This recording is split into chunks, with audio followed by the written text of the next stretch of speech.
Bienvenidos al episodio número 6 de Pletórico Podcast. Hoy tenemos por primera vez un invitado aquí en el estudio. Bienvenido, Javes Ordóñez. ¿Qué tal? ¿Cómo estás? Mucho gusto, Andrea. Gracias por la invitación y realmente un gusto poder compartir con usted y con todas las personas que nos están viendo. Pues aprovechando que Javes está volviendo a Honduras después de su experiencia educativa en Rusia, aprovechamos su parada en Madrid para poder hacer este podcast para ustedes aquí juntos desde el estudio. Para empezar a conocerte, cuéntame un poco acerca de tus raíces, de dónde eres, qué estudiaste. Ok, un poco de mis orígenes. Mi familia es originaria de Morolica, Choluteca. En mi niñez, yo nací en Campamento Lancho. De alguna forma tengo algo como lanchano, pero en sí mi sangre es del sur, de Morolica. Eso más que todo, mi escuela la pasé ahí en Morolica y después estudié en Orocuina, después en Choluteca, el colegio y la universidad, la licenciatura en Tegucigalpa. Entonces, creo que todo lo que nos acabas de decir te hace que las mudanzas para ti no sean algo difícil. O sea que durante la infancia y tu juventud tuviste que mudarte varias veces, cambiarte de escuela, colegio o moverte de tu lugar de origen para poder seguir tus estudios. Eso, como quiera que sea, que fue labrando el camino hasta que tuviste una gran mudanza de país y no solamente otro continente. Está muy lejos, Rusia. ¿Cuántas horas? Muchas horas. Bueno, en cuanto a los vuelos, el mayor problema que está pasando ahorita en Rusia es el tema del conflicto militar. Dado ese conflicto, son muchas horas. De Honduras acá a España, si es en la ruta de Honduras acá, creo que son como 12 horas. A otra ruta es de Madrid a Estambul, 4 horas y media. Ahí hay que hacer una escala obligado y de ahí otras 4 horas hacia Moscú. Esa es la vía que más usada últimamente por el conflicto, pero esta vez tomé otra de venirme por Letonia y Letonia, Ámsterdam, Ámsterdam, Madrid. Realmente bastante difícil, pero toca. O sea que tu despedida fue hacer un tour Europa y luego ya a Honduras. Prácticamente, ¿cuántas escalas? Fíjese que la realidad que mi plan era hacer un mes, pagar por tren, venirme por varios países, pero mi tiempo está bastante limitado por un proyecto que he asumido en mi pueblo, en mi municipio, y no queda mucho tiempo, solo 10, 12 días para regresar. Entonces, Entiendo, tienes que volver pronto. Bueno, Javes, imagínate hacer la pregunta, ¿qué es lo más raro que aprendiste en Rusia? lo más raro que aprendí en Rusia es, para mí, o lo más difícil, es cómo vivir con el clima extremo y tratar de lidiar con eso en cada momento que necesito ir a la tienda, que necesito ir a hacer tal cosa. Algo bien difícil, algo muy extraño, totalmente distinto en nuestro país. Hablamos de clima extremo. ¿Qué es clima extremo para ti? O sea, ¿cuántos grados? Moscú no es el clima más extremo dentro de Rusia. Creo que en inicios del 2024, en enero, alcanzó menos 26 grados. Y Moscú no es la ciudad más fría de Rusia. Prácticamente es un clima algo similar, quizás a Alemania, a estos países Sí. cercanos a Moscú. Pero ya si nos vamos más al centro, a la parte asiática, ahí alcanza menos 50 grados. Es súper frío. Eso es algo extremo. Creo que ahora todo tiene sentido. Ya entiendo el vodka. Ahora bien, Javes, ¿crees tú que crecer en esta parte del sur de Honduras, te moviste constantemente, esto marcó para ti la carrera que querías estudiar? Bueno, la realidad que no me había puesto a pensar en ese punto y tiene toda la razón, Sí. porque desde muy pequeño, desde los 11 años, yo salí a otro municipio, no fue en Morolica. Estudié primero y segundo de ciclo en Orocuina y ya era otro municipio. Era el niño que viene de otro municipio. Ujú. Después yo quería estudiar una carrera técnica y yo, quiero ir a estudiar al técnico vocacional del sur en Bien. Choluteca. Pero después en eso se dio el golpe de Estado, la situación del 2009 que prácticamente generó un caos político. Yo me sentía muy bueno para el tema de las matemáticas, yo estaba inclinado realmente a estudiar una ingeniería eléctrica. Creo que eso es algo muy extraño, que alguien que era bueno en las matemáticas después se inclinara por el tema del análisis social, Es que pero es un contraste, porque estamos hablando de que tú eras muy buena en un área demasiado técnica y de repente en la que muy pocas personas se creen que tienen capacidades como para poder hacerlo, ingenierías, matemáticas, físicas y todo lo que tiene que ver con el área de letras, la sociología, todo con otro análisis, muchísima teoría. Claro que sí, es Distinto, muy contrastante. distinto. Bueno, en ese caso se dio el problema del golpe de Estado, ¿verdad? Entonces todo era un caos, todo era un conflicto. Yo decía, yo necesito saber de esto también. ¿Qué es lo que está pasando en nuestro país? Entonces, ¿Qué- ¿tú crees que esto marcó a decir, o voy a buscar una carrera orientado a entender mejor esta situación que sucedió específicamente en mi país en ese momento? Sí, sí, principalmente yo he tenido la inclinación de tratar de conocer las cosas bien. Hablar de política, todo el mundo puede hablar de política, pero Absolutamente. necesitamos los fundamentos, los elementos que me garanticen que mi análisis tiene parte de objetividad. En el análisis social no se puede hablar en el sentido estricto de objetividad porque siempre hay un sesgo, pero de alguna forma debe ver el esfuerzo por apegarse a lo más científicamente posible. Entonces, eso yo necesito al menos entender qué es lo que está pasando en Honduras, qué es lo que pasa en mi pueblo, en mi departamento. Yo no puedo quedar con lo que dicen los periodistas. Entonces, ese tipo de cosas fueron las que me llevaron a hacer lecturas. En un inicio realmente no era sociología, era filosofía. Ok. Empecé a estudiar un poco de filosofía y después de historia de Honduras, pero al final me gustó más el tema sociológico porque llevaba el componente político. Yo dije, Aquí es". Sin embargo, te tengo que decir esto, que me parece a mí que aún siendo tan joven, eran temas que a la juventud no le interesan. Cuando uno es adolescente, uno está preocupado por encajar de repente en el grupo de amigos, por cómo me veo, de mi autoimagen. Estamos luchando con otros conflictos porque incluso nuestro cerebro se está adaptando a crecer, pero tú ya estabas con estos temas. Ya esto te tenía que haber dicho, o incluso a tu familia, de que, o sea, te inclinarías hacia otro tipo de aspectos en la vida. Sí, bueno, mire, para hilar un poco más sobre ese punto, de manera breve, yo empecé a estudiar la ingeniería agroindustrial de manera temporal, solo por Bien. las clases generales, que es hasta en Choluteca. Yo después me iba a trasladar a Tegucigalpa. Yo pasé todo el examen porque en ese tiempo se hacía el examen de admisión de la universidad. Yo lo pasé todo para la ingeniería eléctrica. Entonces, pero en eso se estaba dando la situación de que se hablaba de temas históricos. Entonces, cuando yo llegué a dos clases, principalmente dos clases, que fue filosofía e historia, para mí era sorprendente porque yo estaba como contrastando lo que se podía dar en las clases y con lo que se estaba diciendo en los medios. Yo trataba de hilar eso. Entonces, es ahí donde digo yo no puedo seguir una carrera técnica. Y yo siento mi pasión por el análisis social, el análisis político, cultural, económico.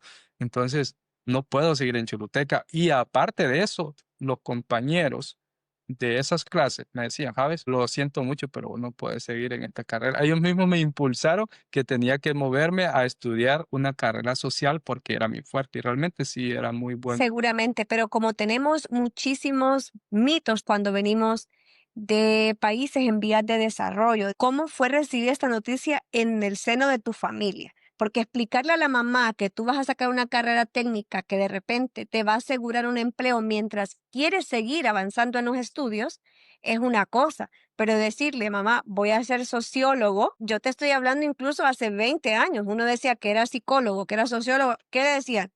¿Cómo lo recibió tu familia? Mm, Bueno, este punto casi no lo he mencionado. Creo que es el momento de Ajá, expresarlo aquí en muy público. bien. Yo me traslado a Tegucigalpa. Mis papás saben que yo voy a estudiar la ingeniería eléctrica. Bien, Ellos sabían de que yo iba para la ingeniería eléctrica. Allá cuando estoy, ¿cómo vas con la clase? Muy bien.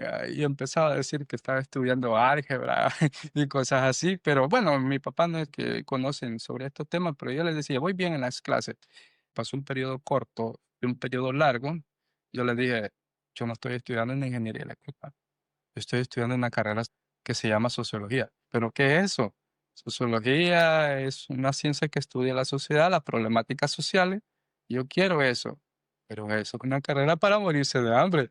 Y después me decían mis compañeros que lo mismo les decían a ellos también, que estaban estudiando una carrera para Estaban preparándose para morir de hambre. Y es cierto, a mí me lo decían muchas personas, pero yo sí he vivido la verdadera experiencia de seleccionar una carrera que me apasione.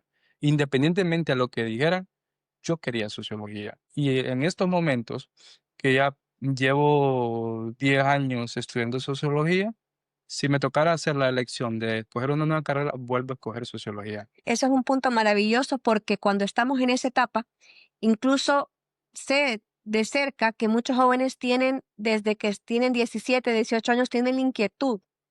Si nos está viendo un joven, tiene la inquietud, ¿y qué voy a hacer cuando sea grande? Se preguntará en este momento, ¿y de qué voy a trabajar? ¿Y qué voy a hacer? ¿Y de qué voy a vivir?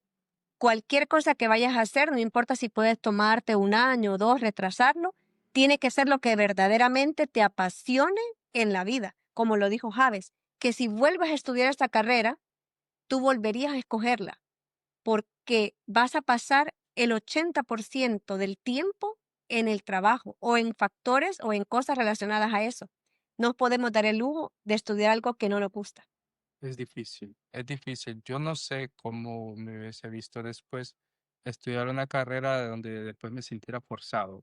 Seguramente habrías estudiado, pero no lo habrías ejercido. Probable, Es lo que sucede muchísimo. Bueno, pues estamos sentando las bases y vamos a seguir por ahí, porque ahora conocemos un poco la infancia de Javes, las inquietudes de un joven Javes que dice a sus padres que va a estudiar una carrera que ellos aprueban, porque dicen, esa es una carrera muy buena, hay mucho trabajo, porque nuestros padres, quiera o no, son de la generación baby boomers, y esta generación era, el trabajo es prioritario, asegurar un buen puesto en una empresa, eso era lo más importante para nuestros padres.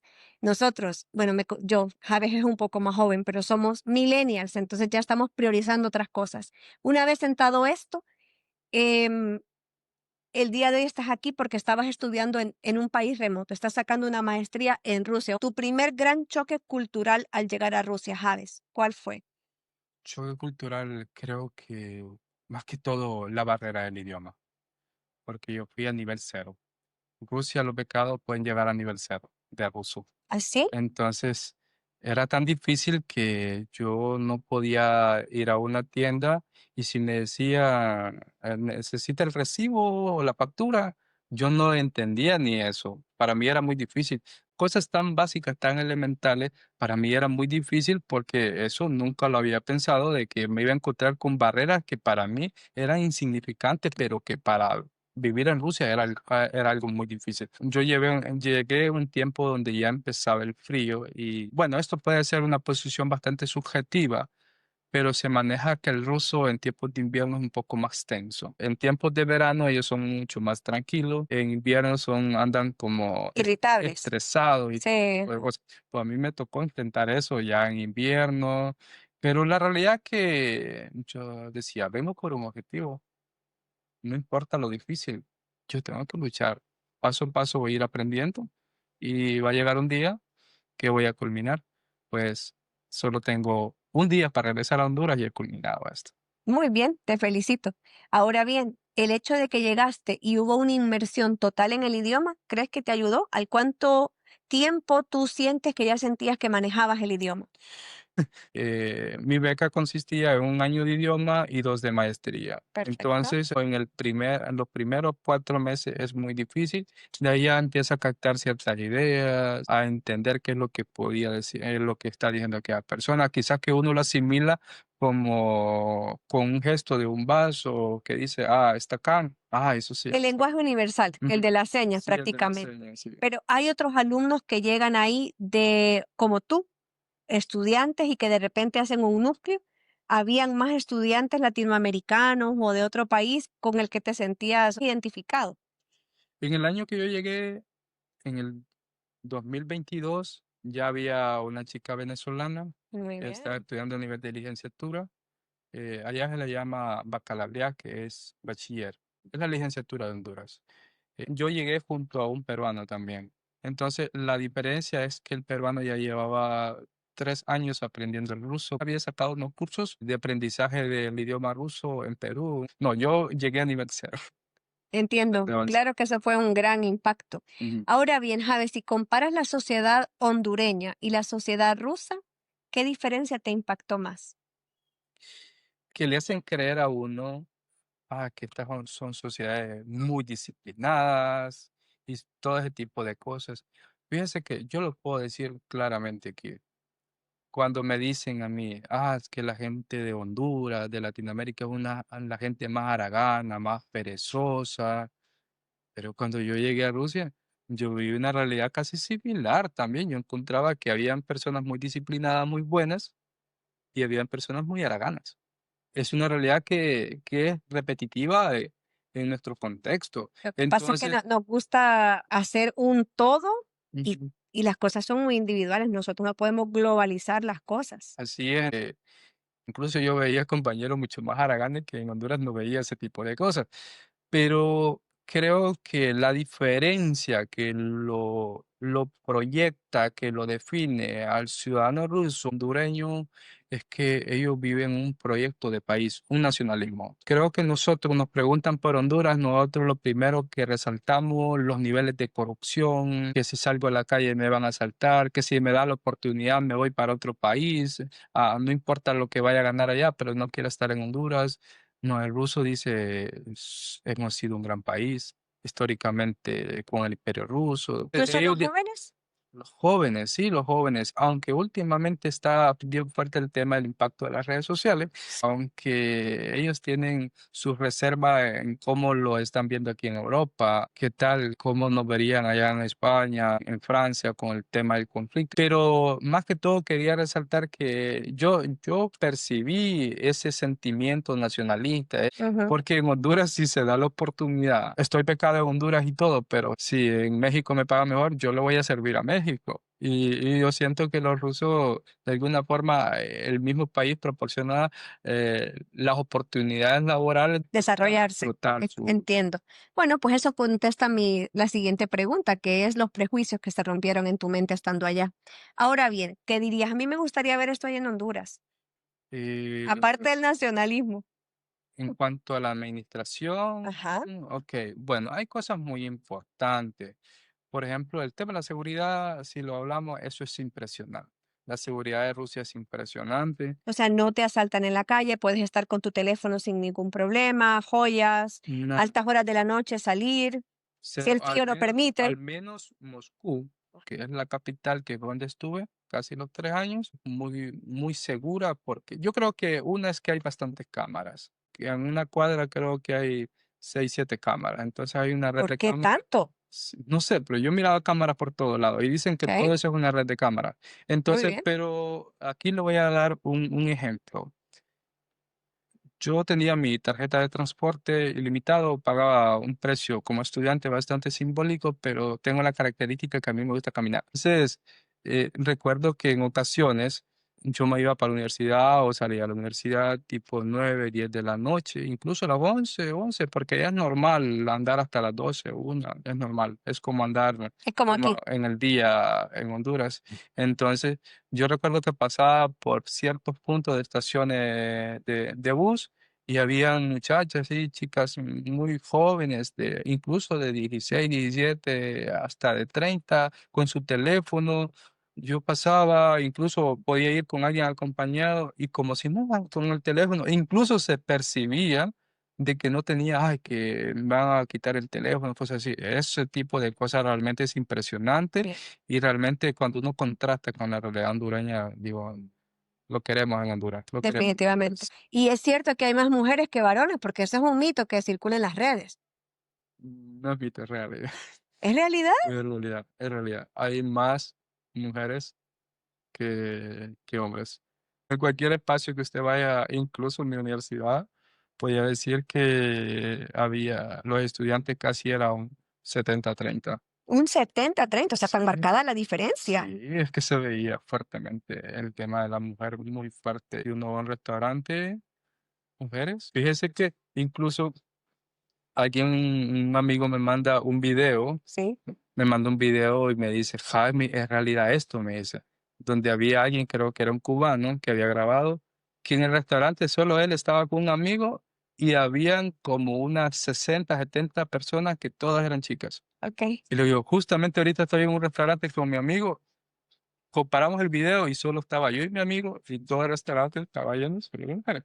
Entonces, uno, pues, ¿verdad? Y como O no sé, o es casualidad, no sé. no les ha generado un problema a nivel social en Rusia esto, el hecho de que haya más población femenina que masculina. Claro que es un problema. Todas estas sociedades europeas, de manera general, están envejeciendo. Se ha engordado la parte de arriba de la escala. Y en Rusia casi está pasando lo mismo. Porque cuando yo le digo de que 70-30 fue los casos que yo vi, pero estadísticamente creo que anda en más o menos un 42 menos 58, pero sí, la tendencia es más fuerte. Hay como 10 puntos de diferencia entre Mujeres y más, hombres. más mujeres que hombres. ¿Cuál sería el problema? Sí, yo creo que esto puede ser a nivel general también. Realmente no quieren tener hijos. Lo Ujú. digo porque yo conversé mucho y realmente quieren casarse, pero el tema del hijo no lo están asumiendo y creo que eso ya es una tendencia en general. Creo que en Europa también, incluso de alguna forma en Latinoamérica, porque Cada vez se tienen hijos más tarde.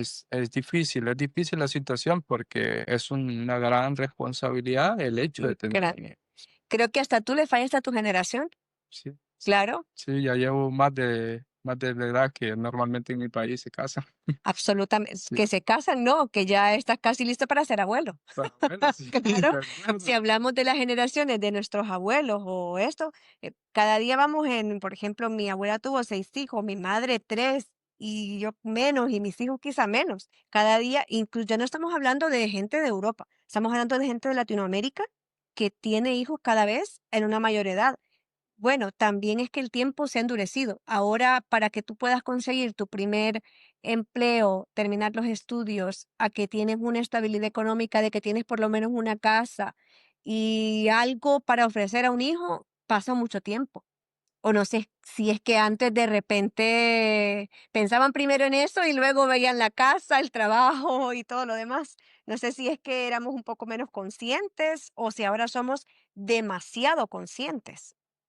Es un tema sociológico. Definitivamente. Vamos a hacer otro programa solamente para hablar de ese tipo de cosas. Ahora bien, Javes, desde tu perspectiva, ¿tú crees que hay algún patrón repetitivo una y otra vez en Latinoamérica que impide que avancemos? Creo que a mi criterio, nuestros países o nos quita la posibilidad de soñar cuando políticamente no hay una responsabilidad por solucionar los problemas que tenemos. Ok. Entonces, creo que ese patrón, que realmente nuestro país no es un país de oportunidades, creo que ese es un punto donde al final si se sigue así, van a pasar 100 años y la realidad de Latinoamérica va a ser la misma. La realidad de Honduras va a ser la misma.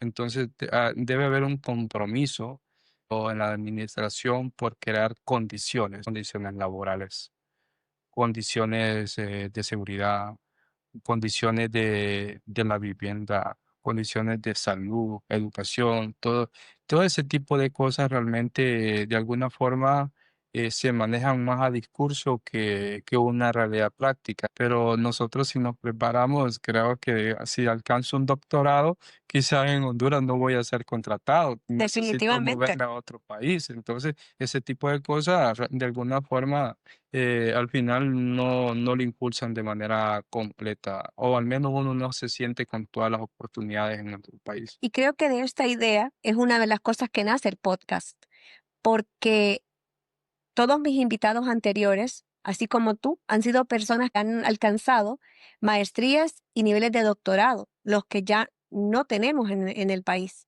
O sea, que ya estas personas viven fuera. Entonces, la realidad es esta, de que cada vez migra más talento. En los 70, en los 80, la gente que salía hacia Norteamérica de un nivel que de repente había tenido menos oportunidades, menos aventajado. Era más un migrante económico. Ahora ya no solo eso, hay una fuga de talentos importante. En el episodio anteriores hablaba yo con unos médicos que me dicen que solamente en la pequeña ciudad donde viven ellos hay más de 200 médicos hondureños. No estoy hablando de latinos, hondureños.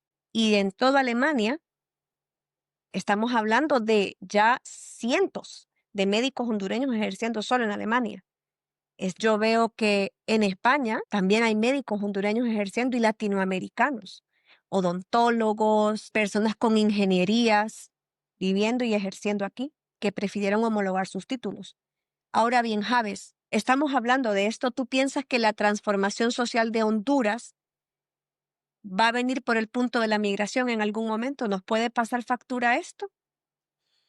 Es difícil. Te dijo un elemento muy importante, es que el talento, cuando nos atrevemos a soñar,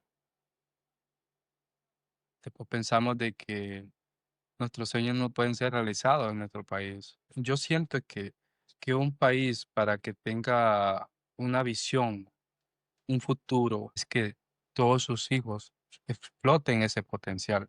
Pero cuando estamos viendo eso, la fuga de talento, como lo dice usted, con todos sus invitados, y que déjeme decirle que también lo percibí ahí en Moscú, en mi universidad principalmente, como usted decía, la mayor parte también de los hondureños, cuando salen, quieren quedarse en el país que les ha dado la oportunidad y que de alguna forma uno se siente feliz porque he tenido la oportunidad de estudiar en este país, Sí. me ha dado la oportunidad y también me dan la oportunidad de poder trabajar, de poder quedarme acá. Entonces, yo creo que el único que ha pensado en regresar soy yo. Y todos se quieren quedar. No, definitivamente, Por ese somos motivo, pocos los que realmente regresamos. por ese motivo hoy no haré la pregunta pletórico podcast. El episodio número 6, Javes Ordóñez, es una persona que estudió fuera su maestría y regresa a aportar su conocimiento al país, porque como sociólogo se siente en el deber de marcar la diferencia. Y bueno, es una labor que es de admirar. No todo el mundo tiene ideales y lucha por ellos. Como tú dijiste, pensamos que Latinoamérica no nos va a cumplir nuestros sueños, que no se pueden hacer realidad allá. Y muchas veces, aunque se puedan hacer realidad y aunque se pueda crear empresa, el factor inseguridad, te lo hablo como mujer, te lo piensas. Y luego, como mujer que tiene hijos, te lo piensas todavía más, porque aunque tengas y puedas crear empresa, no hay bases a nivel social como para que una mujer se pueda sentir muy segura. No podemos salir con los teléfonos, no podemos salir con joyas, no podemos salir con nada. Entonces esto te hace cuestionarte muchas veces qué estoy haciendo. Tengo que vivir encerrado en urbanizaciones con circuitos cerrados para poder sentirme dentro de lo que cabe seguro. Entonces, bueno, esto te genera una cierta situación de querer salir. Espero que algún día sean realidades diferentes y que podamos volver. Ahora bien, Javes, si tuvieras que darle un consejo a un joven como tú, de repente, de una pequeña ciudad, de un pequeño municipio, y que sueñe con estudiar fuera, ¿cómo le podrías decir tú que se debe preparar? En primer lugar, creo que si se me viene un sueño, pienso en buscar la forma cómo cumplir ese sueño. No quedarse de que las cosas le van a llegar a las manos. No, tiene que buscar la forma y buscar los medios, logre darle salida a ese sueño. Para mí eso es muy importante para salir a estudiar al exterior. Yo tuve un problema, fue el tema del idioma inglés. La ventaja fue que el idioma del ruso se daba directamente al español, entonces, pero las becas normalmente o los Sí, cursos se dan cuando es otro idioma, así como el alemán, se maneja a través del inglés como idioma intermedio. Entonces es algo bien importante que yo le recomendaría a un joven de que trate de aprender inglés. Yo ya estoy tratando de aprender un poco de inglés también. muy bien. Vamos a aprender bien el inglés, porque realmente ese es el siguiente paso que debo dar ahora, porque sí ha sido, de alguna forma fue una barrera. Ese que luche, que perfeccione su sueño. En cuanto a alcanzar una maestría, no sé si cuenta para aquí la pregunta también. eh, yo personalmente, lo que siempre hice fue contactar a embajadas. No importaba si estuviera en Honduras o no, yo les escribía y les decía, escribe Javes de Honduras por correo, lógicamente, porque normalmente son procesos bastante formales. Les decía, soy Javes de Honduras, soy licenciado en sociología, fíjese que quiero estudiar en su país. Yo lo hacía de esa forma, entonces a mí me respondía en ocasiones, no siempre responden, sí, tenemos un programa de beca, Erasmus Mundo, cosas así. Ujú. Entonces yo empezaba como a ver las distintas posibilidades. Yo perdí una beca para México por asumir el proyecto político que estoy en mi En tu municipio. municipio. Yo lo cancelé, esa beca para México, porque siempre soñé, siempre pensé que si yo me iba, el proyecto político iba a tener un desfase y al final tampoco se logró. Para mí fue frustrante esa vez cuando yo perdí esa beca porque ya estaba en mis manos volver a ir, sí, me voy y no me fui. No porque yo tuviera miedo a ir a México, simple y sencillamente porque estaba en otro proyecto. A mí me valió que hacía como unos 3 años atrás, yo fui a representar a la Facultad de Ciencias Sociales en un congreso de vinculación latinoamericana. Y en ese congreso había un personal como invitado de la Embajada rusa en Nicaragua. Entonces, cuando yo hice mi exposición, ellos se interesaron y me dijeron, fíjate que nosotros tenemos un programa de becas. Así me hicieron el contacto y que cuando se activara me iban a mandarlas a mi correo, pero como a los 2 meses, algo así, que había un correo, ¿sabes? Está abierta la convocatoria por parte del Ministerio de Educación Superior de Rusia, puedes aplicar. Nos vimos en el Congreso tal. Entonces desde ahí empecé a hacer todo Lo que tiene que hacer de el proceso. procedimiento. Con eso, ¿qué quiero decir? Que las oportunidades de salir salen de distintas formas, pero no se dan si vamos a estar sentados en un sillón viendo un videojuego y 6 horas, Exacto. 14 horas, o Concuerdo. viendo redes sociales, o viendo solo programas de televisión. No, Hay que tener iniciativa. sí, claro, entonces se trata de buscar, se Sí. trata de pensar. Estoy completamente seguro, en eso sí lo puedo asegurar a cualquier joven. Si busca, va a encontrar, Muy pero bien. si busca. Si se queda sentado, pues tenga plena seguridad que va a tener un 1% de posibilidad, pero si busca al 100% va a encontrar la posibilidad Por de salir. supuesto. Javes, gracias por compartirlo. Gracias por ese consejo valioso y espero para alguien que necesite ese consejo llegará. El significado de éxito para Javes Ordóñez, ¿qué es? ¿Crees tú que es tener un título, viajar o transformar tu entorno? Ay, aquí hay una responsabilidad sociológica. Sí. Hay muy buena pregunta y yo creo que de alguna forma puedo tener una variante en relación a lo que se define éxito. Y voy a volver a una de de las primeras ideas. Sí. Yo decía, si estudio una ingeniería eléctrica, soy bueno aquí, voy a tener éxito de manera individual, pero tenemos un mundo al revés de una sociedad que pide a voces, pide a gritos que realmente necesitamos cambios. Entonces, para mí el éxito personalmente es cómo mi profesión contribuye a, a una mejora de nuestra sociedad, Y que te cause personalmente, satisfacción a ti y que me también. siento bien, porque como le dije, si hubiese sido a nivel personal, yo que he estado estudiando ingeniería eléctrica, quizás tuviese un buen empleo, quizás no. No sé, porque también se dicen cosas ahí en Honduras que estudia ingeniería pero andan en un taxi. No sé, y es cierto, y vale la idea porque Honduras también se limita las oportunidades. Pero sí, en mi caso personal creo que el éxito va el hecho de que realmente sentirme satisfecho de que también estoy aportando parte de lo que estoy aprendiendo. Javes, completa la frase. Lo que más me enseñó Rusia fue, Lo que más me enseñó Rusia es luchar contra la adversidad. Rusia me enseñó a luchar contra la adversidad. Sí, Mira, hablando de luchas, de manera muy concisa y precisa, sin ningún ánimo de causar polémica o controversia, porque es un tema que sé que afecta a varios países, cómo se vive la guerra desde dentro. Tú que estuviste allí, más que nosotros que estamos viéndolo desde fuera y escuchando solamente lo que nos dicen o lo que nos informan. ¿Qué tal? al menos en Moscú no pasa nada. Esa fue la primera pregunta que yo le hice al taxista que me llevó, por cierto, por un traductor.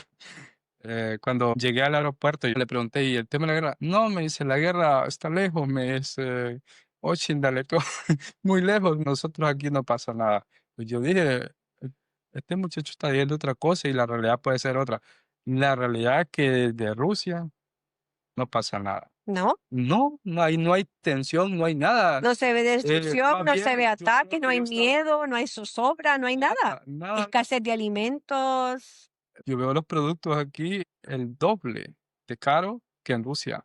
La estabilidad de precios en Rusia es impresionante. Con 100 euros te va a traer un montón de comida al supermercado y Sí, de todo. Y de yo, todo. yo aquí he visto que 100 euros vienen con 2 bolsitas. Sí, correcto. Entonces, y ese tema de que le decía, de que el miedo, de que puede pasar alguna situación, realmente, o será que no les interesa estar viendo noticias, pero todo es normal. Incluso cuando la sublevación del grupo Wagner, hace como año y medio, yo pensé que ese día iba a ser muy difícil porque era el grupo que tenía el gobierno ruso allá, que no, ni eso, todo era normal. Entonces desde ahí, Todas las actividades normales, todo las normal, compras, el abastecimiento, tú puedes comprar cualquier cosa de alimentos sin ninguna, todo, no hay precariedad, no hay nada. nada, todo está normal, incluso los precios están mejores que acá, lo puedo decir claramente, están mejores que acá. Yo Imagínate. les Y decía, acá nos culpan que los precios están caros por la guerra.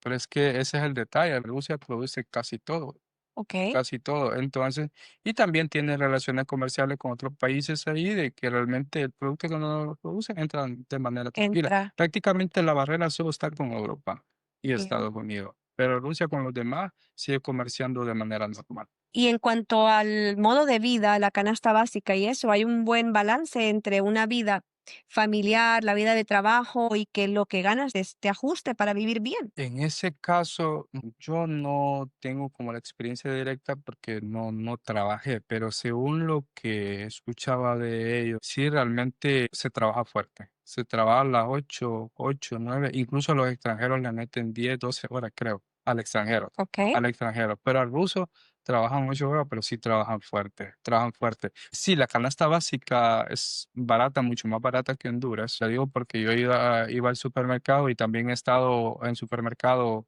en estas 2 veces que anduve en Honduras durante estuve en Rusia. Y sí vi que había una diferencia de precios que estaba más barato en Moscú que en es Honduras. No abismal. digamos aquí en España, que sí lo veo bastante caro. Pero sí hay un elemento.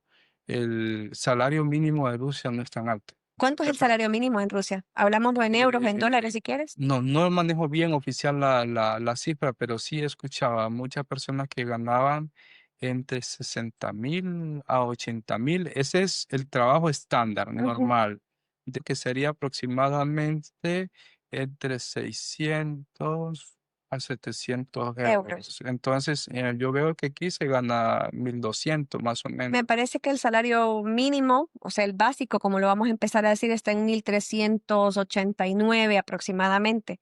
El muy básico. Estándar, ¿va? Sí, En esa parte sí, porque ahí sí hay un problema, el tema de la vivienda, porque el detalle está que Moscú por sí ya es la ciudad más grande de toda Europa, porque Moscú es Europa también. Oficialmente creo que hay como 15 millones de habitantes, pero extraoficiales están manejando que anda arriba de 25 millones. Es una ciudad mega, mega grande. definitivamente. Entonces el tema de la vivienda se está volviendo algo bien difícil ahí. Un apartamento bonito, pero pequeño, está valiendo 400, 500 euros. Digamos que 400, si está ganando 700, entonces solo están quedando 300. Ese sí es un Es el problema. mismo fenómeno que en Europa. Ese es el Sí, problema que está pasando en Rusia en cuanto a la vivienda. Yo veo que en relación al salario, está algo caro el tema del apartamento. Ahora, apartamentos completos de varias habitaciones está valiendo 700 euros, creo, o 800 euros. ¿No? ¿Quién accede a pagar estos apartamentos? Son personas de Rusia que tienen su buen salario, que sí, ya tienen su entendido juventud. exactamente. Y en cuanto a nosotros, ahí hay muchos latinoamericanos en Rusia. Hondureños, al final solo conocí 2 hondureños. Uno ya desde Honduras me conocía, me había sido compañero. La amiga también ahí que ya ha estado, ella es bien colaboradora con nosotros, los que hemos llegado porque lleva varios años. Eh, Teníamos un grupo ahí de WhatsApp, creo que como unos 18, 19, creo. De varios países diferentes, No, Honduras. solo de Honduras. De Honduras. La población más fuerte en Rusia es la población cubana. El cubano, y normalmente es migración irregular que va a trabajar. La otra población, esa más que todo porque me comentaban, es la población colombiana, dicen que es bastante fuerte, la venezolana y la ecuatoriana. La mayor parte de ellos han llegado por estudiar y se han quedado allá. En- La comunidad hondureña, 15, 20, ni sé, poco. pero en todos los países donde vamos, incluso en Australia, hay. O sea, hay mucho migrante de Honduras en todas partes. Imagínate, en Sí, Australia habían entre 30 y 32 personas. Me dices que en Rusia 15, o sea, que en todas partes donde vayas hay hondureños. claro. Imagínate tú. Buenísimo. Un cierre acerca de lo que fue la experiencia educativa de Javes en Rusia, haber vivido en esta sociedad, la barrera del idioma, del clima, que es bastante extremo, y de haberte adaptado en estos 3 años que estuviste ahí. En este caso, Javes vuelve, después de haber migrado o de ser estudiante fuera, vuelve a Honduras porque tiene un proyecto muy importante. Él es de un municipio en el sur de Choluteca, de Honduras.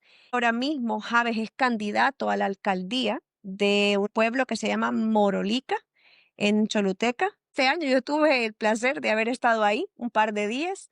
Bonito, su gente muy amable, y me sentía como que era parte de ahí, podía caminar por las calles sin problema porque no hay delincuencia dentro del mismo municipio. Como mensaje de despedida, simplemente me gustaría decirles que son lugares muy bonitos, que son pueblos que merece la pena luchar, seguir adelante. Va a tener un gran desarrollo, pero necesitamos que se hagan cambios, como no empezar a pensar de manera individual.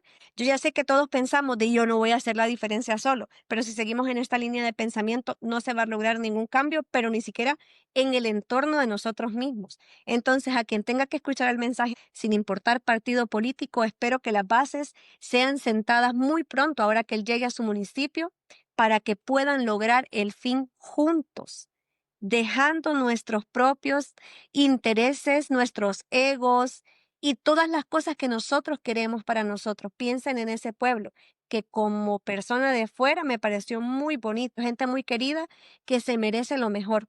Entonces, el diálogo es la principal herramienta para que puedan generar realmente el cambio como jóvenes y jóvenes que se han preparado fuera. Espero que les haya gustado la entrevista, compartir un pequeño momento con un compatriota que viajó desde tan lejos a prepararse para poder dar todo lo aprendido de regreso en su patria. ¿Javes?